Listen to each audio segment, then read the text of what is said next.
Hi everyone, it's Miri Carbundance. Welcome back to another topic video. I thought I'd just experiment with just separating the two, like the what I eat and the topic videos. Let me know how you like it.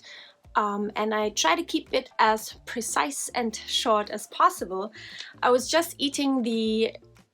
So much for the precise and possible. I already go on a tangent, but I give my best. I was just eating the cheesecake, the chocolate cheesecake, russischer Zupfkuchen in German, which I just love. And I thought, well, I might as well just still keep the camera turned on and answer a question.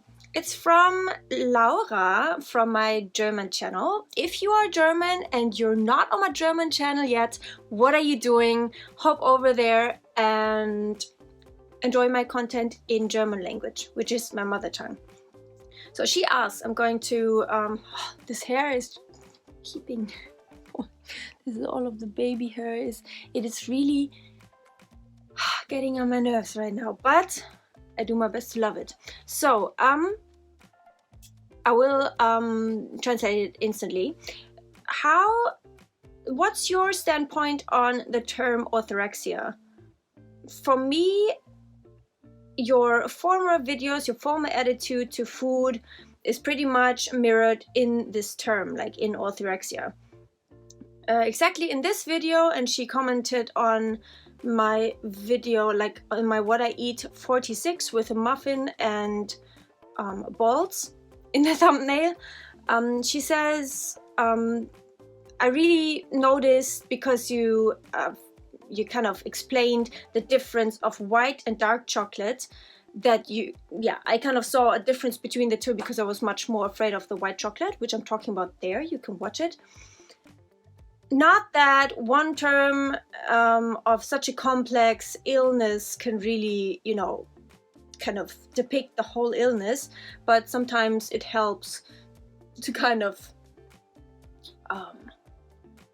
label things. I don't like, yeah, it doesn't really matter what you're saying here. So she asked me, what's your standpoint on the term orthorexia?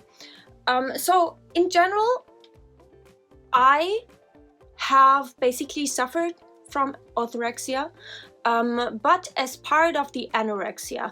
It was never alone. Well, maybe sometimes. No, actually not, because even in my high carb days where I was just smashing the calories in, I was still kind of anorexic because, I was high carb because I wanted to be as slim as possible and eating as much as possible. And so that's also why that lifestyle, that high carb lifestyle, also attracts a lot of people with anorexia and eating disorders and restrictive eating disorders. And so the orthorexia, it can stand alone for some people, and it can be, most of the time, it is very much also intertwined in other restrictive eating disorders. Because why would you... Yes, well, yeah, it doesn't have to be. Some people, they are also just really terrified of becoming sick, so that they really just have this idea of only eating the most perfect food. The funny thing is now, what I found over the years, which wasn't clear to me at the very beginning when I came across this term first, is that for every person, healthy eating is something different, literally, especially due to the whole science field, which you have contradicting information everywhere.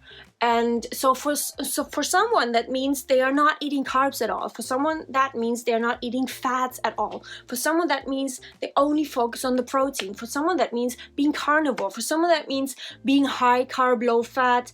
And for someone, that means only eating whole foods.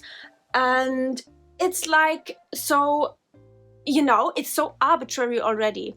But so in terms of me, in my case, yes, I was also very orthorexic, and that is also why, even though now I pretty much don't have any fear foods at all anymore, how I told you in my breakthrough video, watch it, it's about a week ago, where I'm talking about how meat used to be so scary for me, but it's not anymore.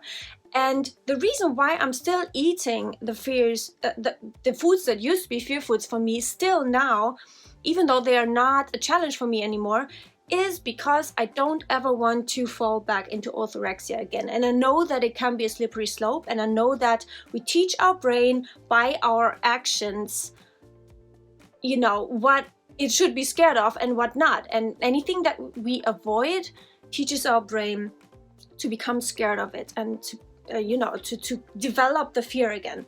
And so I purposely, intentionally, consciously still include processed, non-whole food, non-super healthy food, just for the sake of it, just because I can, just to prove to my brain, which used to suffer from anorexia and also parts of that orthorexia for 18 years in total, that it's nothing to be scared of and that it is fine. I am craving a lot more whole foods again, compared to when I was in extreme hunger. I was basically not eating any whole foods, and I can only do that in a healthy way without orthorexia now because I just got rid of all of the fears around non-optimal, non-whole, holistic food. And